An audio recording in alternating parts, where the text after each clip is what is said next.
अस्सलाम वालेकुम वरहमतुल्लाहि वबरकातुहू। वालेकुम अस्सलाम sir.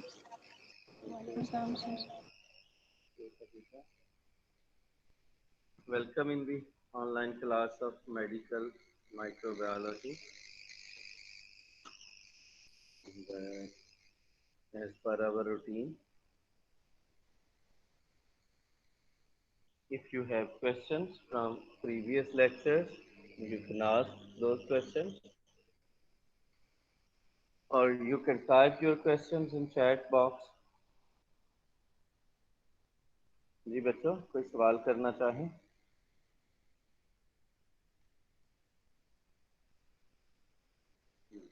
No question. Okay.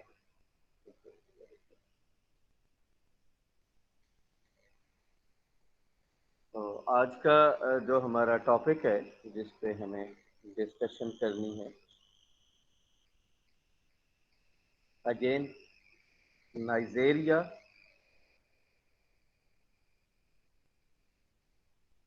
and the species which will be discussed is Neisseria meningitidis. इसको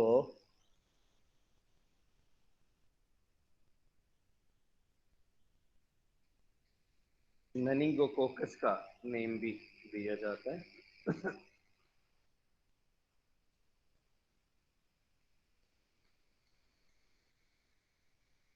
मॉर्फोलॉजी के रेफरेंस से देखें अगर,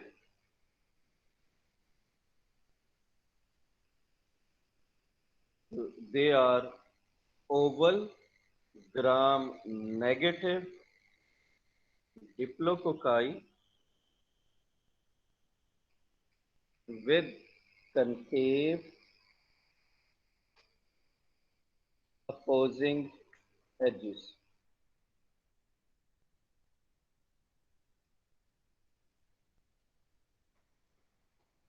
ओवल है, ग्राम नेगेटिव है, डिप्लोकोकाई है, और जो कनकेव साइड है वो एक दूसरे के साथ अटैच है, पेयर्स में है।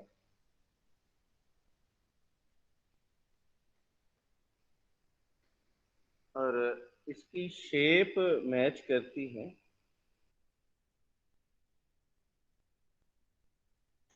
ह्यूमन किडनी के साथ।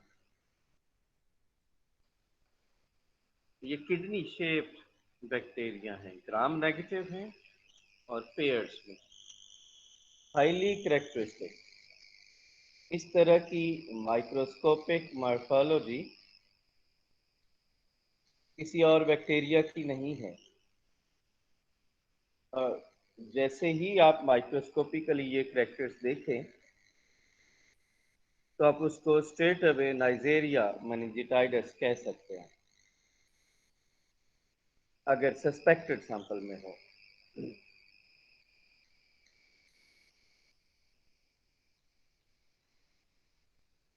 और हैबिटेट देखें, सोर्सेज ऑफ इन्फेक्शन अगर देखा जाए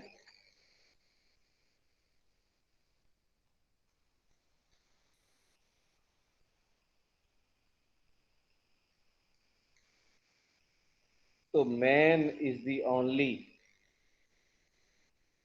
host for this bacteria. No doubt no doubt environment में शेड होता है, बट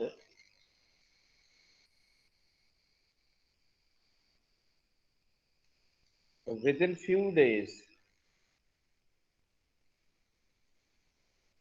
बैक्टीरिया एनवायरमेंट में मर जाता है, डेथ हो जाती है। ड्राई एनवायरमेंट को और टेम्परेचर की चेंजेस को टॉलरेट नहीं करता।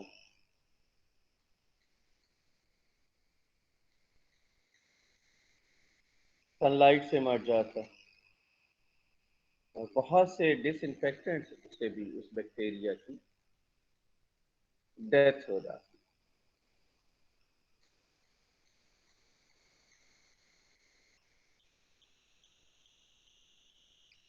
कैप्सुलेटेड बैक्टीरिया डिजीज काज करता है।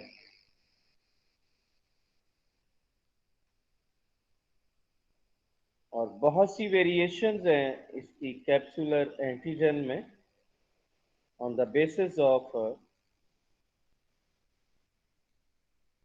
Variations in capsular polysaccharides.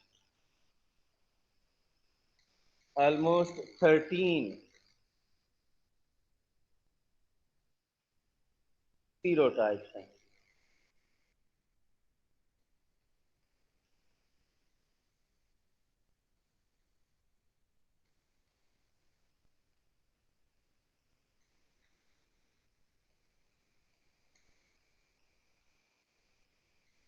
अब इसका ट्रांसफर कैसे होता है?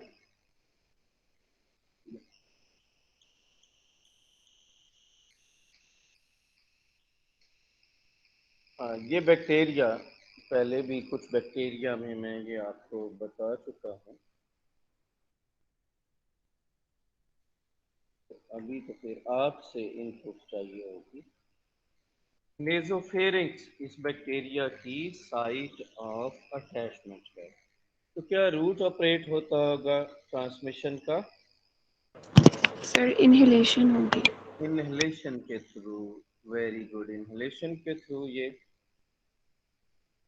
हेल्दी इंडिविजुअल्स एक्वायर कर सकते हैं। कहाँ से एक्वायर कर सकते हैं? क्लिनिकल केस से एक्वायर कर सकते हैं। एनवायरनमेंट में तो ये बैक्टीरिया मर जाता है, ज़्यादा देर सरवाइव नहीं करता।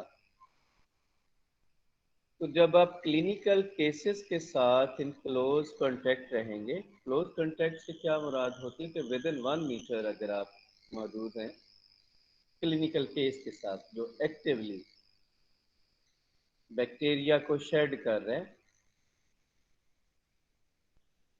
तो आप इस बैक्टीरिया को इनहेल कर सकते हैं।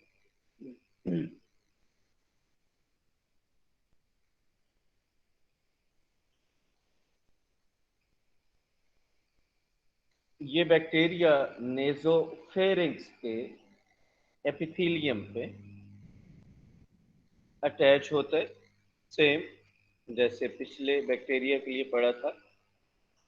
With the help of pillars, Pillai की मदद से ये अटैच हो जाते हैं। यहाँ पर एक पॉइंट है।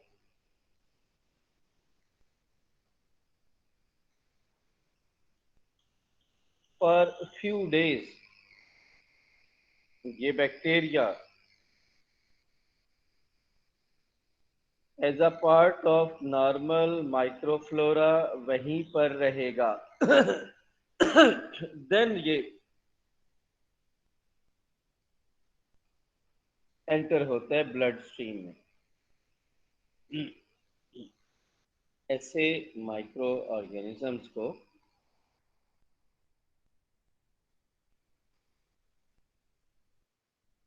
कहा जाता है ट्रांजिएंट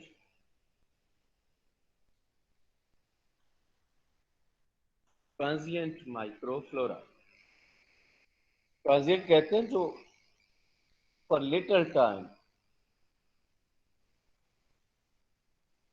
मेंबर बने, परमानेंट मेंबर ना हो, थोड़े टाइम के लिए मेंबर बने। तो after attachment eight with the epithelium of nasopharynx, थोड़े टाइम के लिए, फॉर लिटिल पीरियड, ये बैक्टीरिया नॉर्मल माइक्रोफ्लोरा का पार्ट बनता है।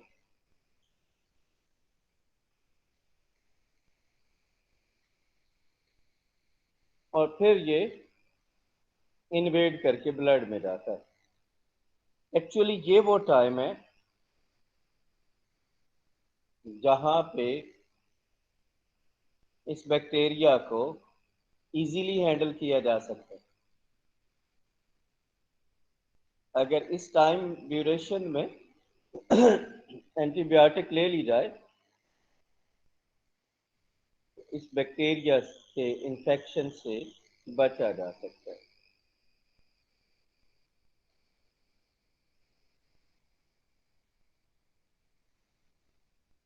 अदरवाइज ये बैक्टीरिया ब्लड स्ट्रीम में चला जाएगा और बड़ी जल्दी विद इन फ्यू आवर्स ये ब्लड में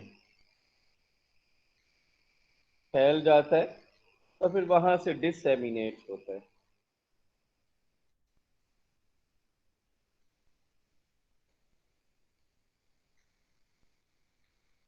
और जब बैक्टीरिया ब्लड में हो तो फिर डिजीज के लिए वर्ड यूज किया जाता है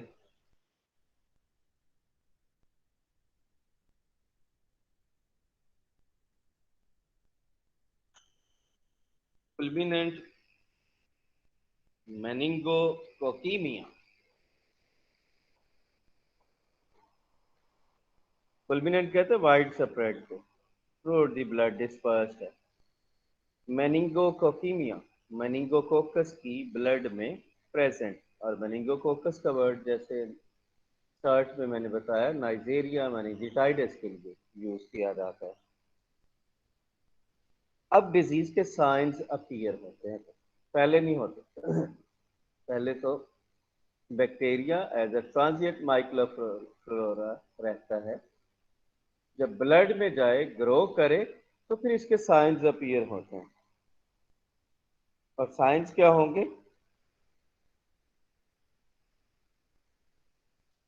कि हाई फीवर होता है, बहुत ज्यादा टेम्परेचर होता है,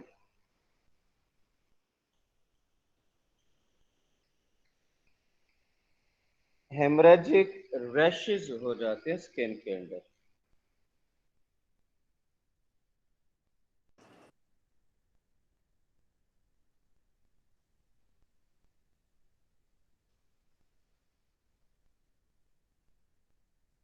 हेमरेजिक रैशेज बन जाते हैं स्किन के अंदर।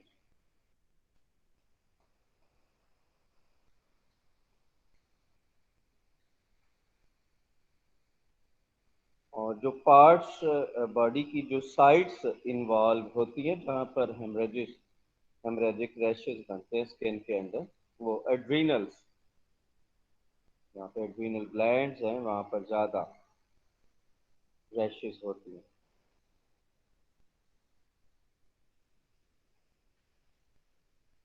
और एक और काम इस बैक्टीरिया में होता है कि इसमें सर्कुलेटरी शॉक होता है। किस वजह से कि ये बैक्टीरिया इंट्रा वेस्कुलर कोएगुलेशन करता है। इंट्रावेस्कुलर कोएगुलेशन,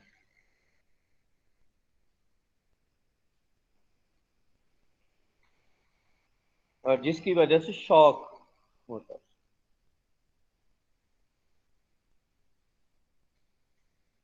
और इसको एक नेम दिया जाता है वाटर हाउस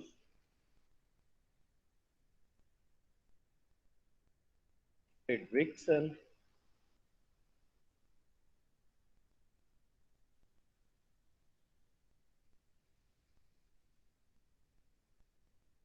सिंड्रोम।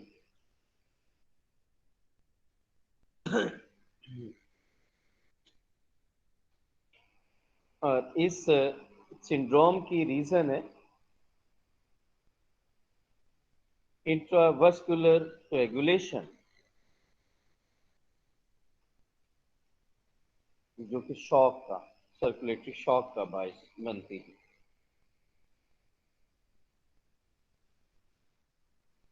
जो सबसे ज्यादा कॉमन कॉम्प्लिकेशन है मेनिंगोकोकीमिया में, वो है इंटेंस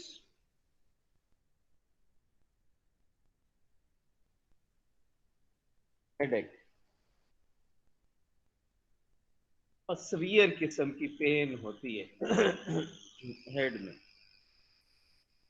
इस वजह से मेनिंजाइटिस की वजह से और कांस्टेंट कांस्टेंट पेन होगी।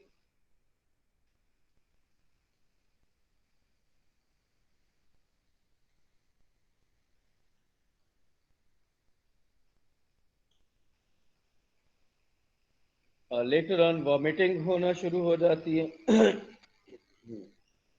और नेक जो है वो स्टिफ हो जाती है।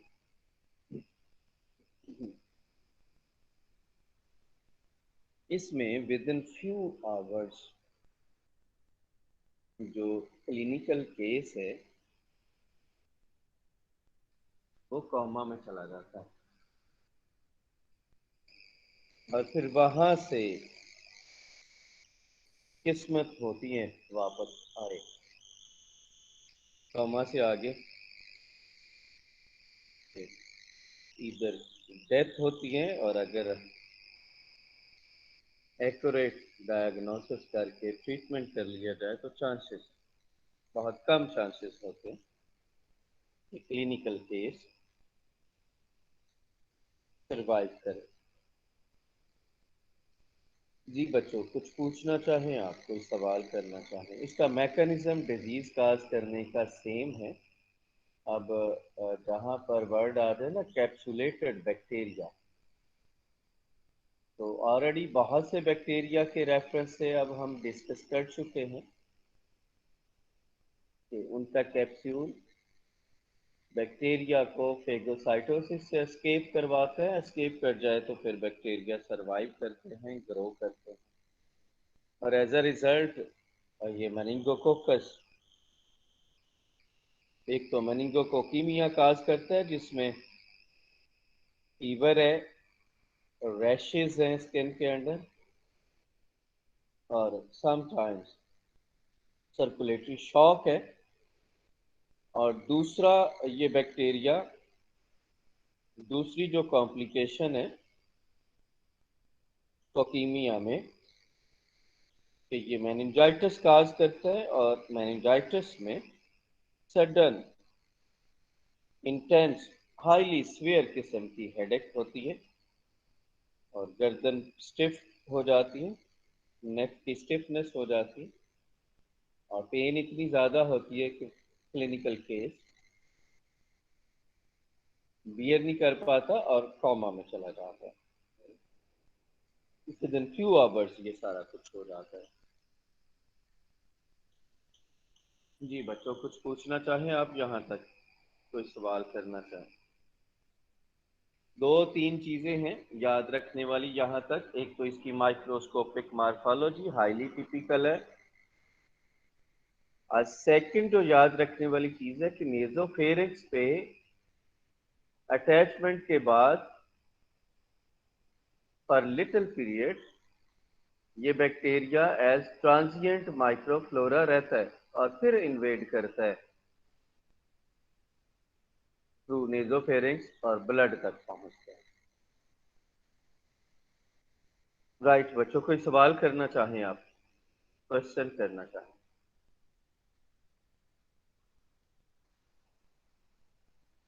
ओके, कोई सवाल नहीं है, चले फिर अभी रेडी हो जाए। यहाँ से ऑनवर्ड आप लोग मुझे बताओगे। डायग्नोसिस करना हो तो मैंने बता दिया कि ये बैक्टीरिया करता क्या है। मैं दोबारा से रिपीट करता हूँ। नेजोफेरिंक्स पे for short while as transient microflora stay करता है, देन meningococcemia काज करता है, followed by hemorrhagic rashes under skin and adrenals,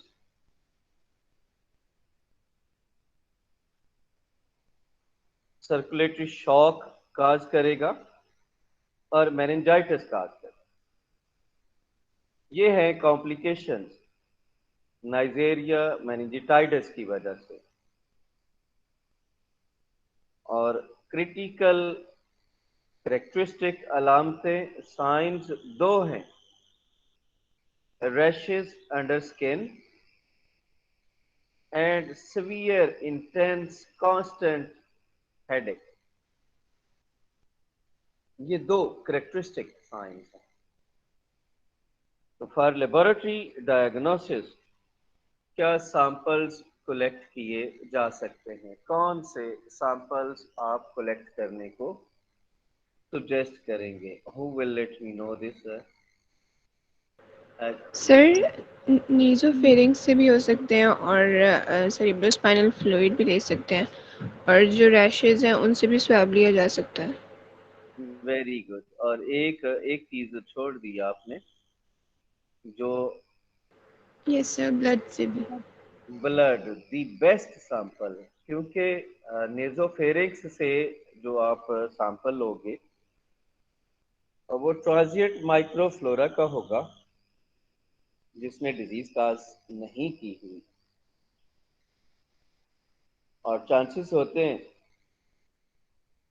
कि जो नेचुरल माइक्रोफ्लोरा है, मैं तो आपको पढ़ा देता हूँ ना किस तरह होता है, बैक्टीरिया ऐसे डिजीज काज कर जाता है, बट हमारा defence all the time in pathogenic micro organisms को डिजीज काज करने से स्टॉप करता रहता है। जब ये ट्रांजिएंट माइक्रोफ्लोरा के तौर पे हो, डेफिनेट नहीं है कि डिजीज काज करेगा। मल्टीपल टाइम्स हमारा नेचुरल माइक्रोफ्लोरा इसको वहां से आउट कर देता है, इसको न्यूट्रिशन नहीं लेने देता है, इसको कंपटीशन में सरवाइव नहीं करने देता, तो बचाता है हमारा नेचुरल माइक्रोफ्लोरा इसको इससे। यस, अगर ये एस्टेब्लिश हो जाए, इन्वेड कर जाए, तो ब्लड में, और बेटे इसमें मेजर जो था ना फातिमा, दैट वाज मेनिंगोकोकीमिया। पहला साइन ही ये है कि ब्लड में बैक्टीरिया ग्रो करता है और फुलमिनेंट ग्रोथ होती है, और उसके ये साइंस हैं कि हाई फीवर है, रैशेस हैं, सर्कुलेटरी शॉक है। तो ब्लड दी बेस्ट सैंपल है, ब्लड। नो डाउट आप सही हैं। सेरिब्रोस्पाइनल फ्लूइड सेकंड चॉइस होगी, और थर्ड चॉइस होगी स्किन लीयंस जो हैं वहां से एस्पायरेट ले लें, और आप इसको नेजोफेरिंक्स को फर्स्ट की बजाय लास्ट चॉइस पे रखें, लास्ट चॉइस पे, क्योंकि कैरियर भी पॉजिटिव आएंगे, जिनमें डिजीज स्टार्ट नहीं हुई वो भी पॉजिटिव आएंगे। राइट जी, very good Fatima, thank you बेटे। अब क्या करना चाहिए? सैंपल्स ले लिए, तो नेक्स्ट हमें क्या करना चाहिए? जी भाई तनवीर हुसैन, तनवीर आप मौजूद हो? तनवीर हुसैन,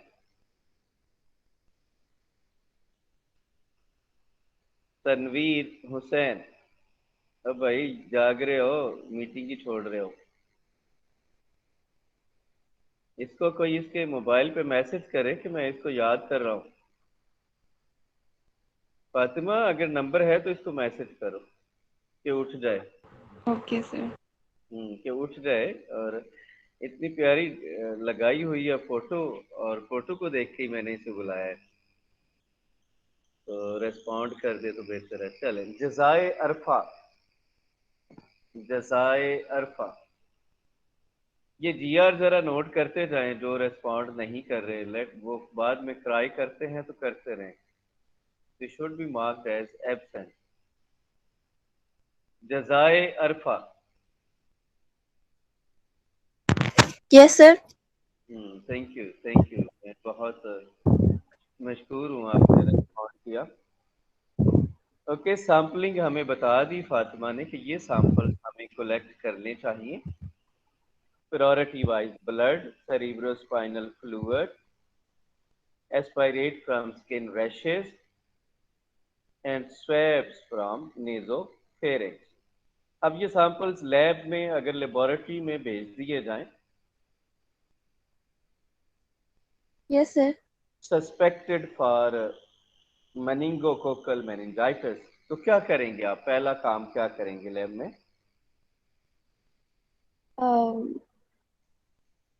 सर उसकी टेस्टिंग करेंगे। वही पहला क्या, पहला सबसे पहले आप क्या करेंगे? पहला टेस्ट आप क्या अप्लाई करेंगे? बड़ी दफा पढ़ाया मैंने, सैंपल्स के बाद क्या करते हैं? सर याद। उसको कल्चर करते हैं। नो, कल्चर से पहले भी एक काम करते हैं। कल्चर। तीसरे तीसरे स्टेप पे आप कल्चर करते हो, कल्चर से पहले एक काम किया जाता है। ओके जी, कोई ओपन सर है? जी जी बोले। सर माइक्रोस्कोपी से पहले से शाबाश, करते हैं। पहले माइक्रोस्कोपी करते हैं। शाबाश, माइक्रोस्कोपी करते हैं। ग्राम स्टेनिंग करेंगे, माइक्रोस्कोपी आती होगी आपको। अल्हम्दुलिल्लाह, ग्राम स्टेनिंग करेंगे और 1000x पे आप इसे माइक्रोस्कोप के अंदर देखेंगे। अगर बैक्टीरिया मेनिंगोकोकस है तो फिर क्या नजर आएगा?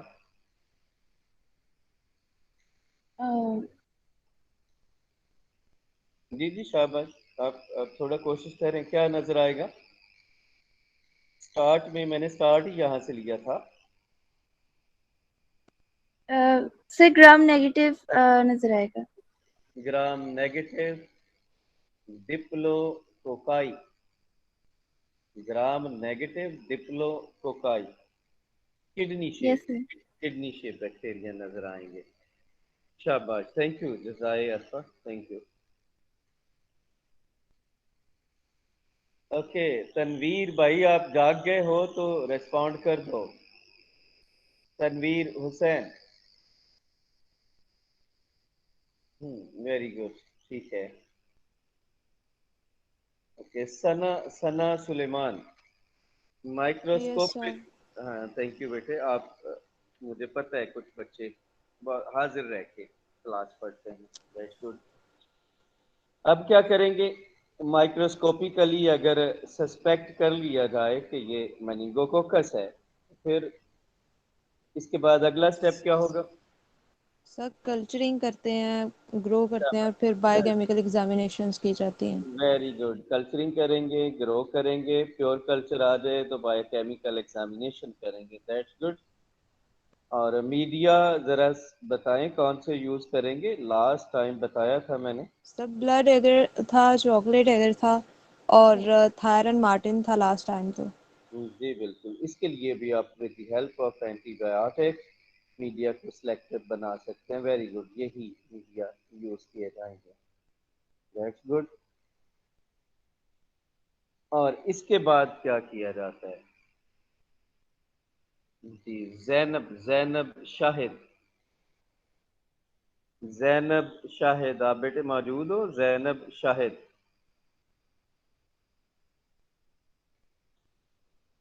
जैनब शाहिद। ओके, इसको भी जरा तनवीर के साथ ही शामिल करें। अज़का यूसुफ। जी सर। थैंक यू बेटे, थैंक यू। अभी तक हमने पढ़ा कि सैम्पलिंग, माइक्रोस्कोपिक एग्जामिनेशन और कल्चर, बायोकेमिकल टेस्ट। इसके बाद क्या करते हैं? सर इसके बाद हम मॉलिक्यूलर टेक्निक्स पीसीआर परफॉर्म करते हैं अगर सैंपल एक्यूरेट हो तो। वेरी गुड, पीसीआर कर सकते हैं। और इम्यूनोलॉजी के टेस्ट भी आप यूज कर सकते हैं। जी सर। ठीक है, शाबाश, बंद कर लें। और जो इम्यूनोलॉजी के टेस्ट इसमें अप्लाई किए जाते हैं, ह्यूमन पैथोजन है, तो इसकी किट्स कमर्शली अवेलेबल है और कॉमन है डिजीज ये। तो थ्रू इम्यूनोलॉजिकल टेस्ट भी आप इसकी कंफर्मेशन कर सकते हैं। एक क्वेश्चन जो इंटेलिजेंट होगा वो आंसर करेगा। क्या animal animal inoculation test perform करेंगे इसमें? No sir. नो सर, क्योंकि नो एनिमल्स में तो सर। ये होता ही नहीं है। वेरी गुड, क्योंकि ये एनिमल्स में नहीं है तो एनिमल इनोकुलेशन टेस्ट परफॉर्म नहीं करेंगे। और बैक्टीरियोफेज यूज किए जाते हैं समटाइम्स अच्छी लैब्स में, तो इसमें इसके केस में बैक्टीरियोफेज भी यूज नहीं होते। ओके, तो डायग्नोसिस के बाद ट्रीटमेंट, और ट्रीटमेंट का भी आप लोगों ने ही मुझे बताना है। लास्ट टाइम मैंने रीजनिंग बता दी थी कि क्या ट्रीटमेंट करनी चाहिए ग्राम नेगेटिव बैक्टीरिया में और क्यों करनी चाहिए ग्राम नेगेटिव बैक्टीरिया में। ये ग्राम नेगेटिव डिप्लोकोकाई है। तो ट्रीटमेंट क्या करेंगे? बहुत ज्यादा रेजिस्टेंस नहीं है, रेस्पॉन्ड करता है ये बैक्टीरिया एंटीबायोटिक्स को। तो कौन सी एंटीबायोटिक्स यूज की जा सकती हैं? तो दो चार नेम बता दें मुझे, फिर मैं आपको बताऊंगा कि दी बेस्ट वन कौन सी है जिसको आप फॉलो कर सकते हैं, जिसको इसका पेनिसिलिन, एम्पिसिलिन, डॉक्सीसाइक्लिन। क्या बात। एक्टिनोमाइसिन। एक्टिनोमाइसिन बेटे कोई ड्रग नहीं है, ठीक है। एक्टिनोमाइसिन कोई ड्रग नहीं है, कहीं गलत लिख बैठे हैं। डायूरेटिक्स भी यूज कर सकते हैं। डायूरेटिक्स यूज कर सकते हैं। जो सबसे इम्पोर्टेंट चीज है एंटीबायोटिक के साथ साथ, जो मैंने कहा था, नेवर फॉरगेट दिस, इसको capital antihistamine. Anti histamine gram negative के केस में यूज करना जरूरी है। अदरवाइज एंडोटॉक्सिक शॉक, ये अक्सर आप सुनते होंगे कि बहुत ज्यादा बुखार था, बहुत ज्यादा सर दर्द था, डॉक्टर के पास लेके गए, उसने टीका लगाया, अभी नीडल बाहर नहीं निकली तो पेशेंट की डेथ होगी। वो मेडिसिन रिएक्ट कर गई थी। शॉक होता है असल में, शॉक। तो शॉक की रीजंस काफी सारी मैंने आपको पढ़ा दी। हमेशा डॉक्टर का या मेडिसिन का कसूर नहीं होता, और मेडिसिन जो कमर्शियली अवेलेबल है बहुत कम चांसेस होते हैं कि वो रिएक्ट करे, with the exception of penicillin. ये भी उनको करेगी जो इसको सेंसिटिव है। ये एक मिस्टेक फिजिशियन की ये हो सकती है कि ग्राम नेगेटिव बैक्टीरिया के केस में अगर वो एंटीहिस्टामिन यूज नहीं करता और बैक्टीरिया का नंबर ज्यादा है उस पेशेंट की बॉडी में, और ड्रग बहुत इफेक्टिव है, बैक्टीरिया को मार देती है, तो एंडोटॉक्सिन रिलीज होगा और उससे शॉक हो सकता है, उससे डेथ हो सकती है। तो नेवर फॉरगेट, एंटीहिस्टामिन लाजमी लेनी है, और नो डाउट उसके बाद एंटीबायोटिक लेंगे, और फिर आप डायूरेटिक से असिस्टेंस ले सकते हैं। कभी इसकी वैक्सीन अवेलेबल है, मेनिंगोकोकस मेनिंजाइटिस के लिए वैक्सीन अवेलेबल है, लेकिन इसके 13 सीरोटाइप्स हैं। मल्टीवेलेंट वैक्सीन मौजूद है जिसमें 3 to 4 टाइप्स प्रेजेंट है। ये वो हैं जो ज़्यादा कॉमन है, तो वैक्सीन करवा लेनी चाहिए क्योंकि ये फैटल डिजीज है, डेथ के चांसेस होते हैं। राइट जी, विद दिस आज का लेक्चर हमारा एंड हो गया। ये बैक्टीरिया भी हमने पढ़ लिया है, नाइजेरिया कनोरिया एंड नाइजेरिया मेनिंजिटाइडिस। बच्चों कोई सवाल करना चाहें आप, कोई सर क्वेश्चन? मेरा एक क्वेश्चन है, लेकिन वो टॉपिक से रिलेटेड नहीं है। मतलब आजकल कोरोना का मतलब बहुत ज्यादा है, तो यूथ को वैक्सीनेशन करवानी चाहिए कि नहीं करवानी चाहिए? मतलब हमारे में करवानी इम्यूनिटी चाहिए। तो है ही, लेकिन नहीं है, गलत बात है कि हमारे इम्यूनिटी है। हमारे इम्यूनिटी है नहीं, गलत बात है। पर हम फाइट तो कर सकते हैं ना, वी कैन हाँ, सर्वाइव। बट ओल्ड और जो न्यू बॉर्न है वो नहीं कर सकते। लिसन बेटे, लिसन लिसन, ये बड़ी अभी ना मेरी और आपकी मेडिकल में बड़ी डिस्कशन हो चुकी है। यूथ, एक टाइप की यूथ ऐसी है जहां आप ठीक हो, लेकिन आप जरा हमारी और अपनी, हम सब की जो यूथ है उस पे एक नजर तो डाल के देखें, क्या उनके रेस्पिरेटरी सिस्टम का इननेट इम्यून सिस्टम इंटैक्ट है? नहीं है। बहुत सी प्रपोर्शन हमारी यूथ की ऐसी है जिनका रेस्पिरेटरी सिस्टम इंटैक्ट नहीं है, इम्यूनो कॉम्प्रोमाइज है। बेटे देखिए कितने स्मोकर्स हैं, कितने लोग नशा करते हैं, कितने लोग हैं जो पोल्यूटेड एनवायरनमेंट में रहते हैं, कितने लोग हैं जो न्यूट्रिशन ठीक नहीं ले पा रहे, दे आर नॉट हेल्दी। और कितनी यूथ है जो शीशे को पी रही है। आप देखो, अब मैंने एक डिजीज के रेफरेंस से ये सारी डिटेल से पढ़ाई थी आपको। Yes sir. और एक एक प्रपोर्शन ये भी है। सेकंड प्रपोर्शन हमारी यूथ का वो है जो एक्स्ट्रा ऑर्डिनरी हाइजीनिक स्टेटस में रहते हैं, तो उनके इम्यून सिस्टम को काम ही नहीं करना पड़ता। तो वेरिएशन है, लेकिन इन सारी चीजों से हट के कुछ पता नहीं कब ये बैक्टीरिया हमारे नेचुरल डिफेंस को ब्रेक कर दे। इसने ब्रेक कर दिया, डिजीज हो गई, तो फिर ये वायरस को ये थोड़ी पता है कि वो एक बूढ़े आदमी की बॉडी में है, एक बच्चे की बॉडी में है, या एक यंग पर्सन की बॉडी में। ये सांप अगर इन तीनों को कंपेयर करो तो पहले किन को बचाना चाहिए? तो जो सबसे वीक हैं वो नो डाउट ओल्ड एज हैं, उनकी इम्यूनिटी सबसे वीक होती है, तो पहले उनको, सेकंड नंबर पे बच्चों को। लेकिन आप अपनी यूथ को इग्नोर नहीं कर सकते, वैक्सीन करवानी चाहिए। इससे वैक्सीन करवाने से एटलीस्ट ये होगा कि जिस वायरस की वैक्सीन आपने करवा ली है, कम से कम वो वायरस आपको अटैक नहीं करेगा। यस, वेरिएंट अगर एंटर होता है तो वो अटैक कर सकता है। वैक्सीन करवानी चाहिए। आप पढ़े लिखे लोगों को तो कहना चाहिए कि वैक्सीन करवाएं। जी बच्चों, कुछ और पूछना चाहें आप, कोई सवाल करना? Okay sir, thanks. Thank you बेटे, आप अपना ख्याल रखिएगा। अल्लाह ताला आपको जज़ा दे। वैसे ही मैं एक असाइनमेंट देना चाह रहा हूँ, लेट मी, ऐसे ही मेरा दिल कर रहा है कि एक असाइनमेंट दे दी जाए आप लोग।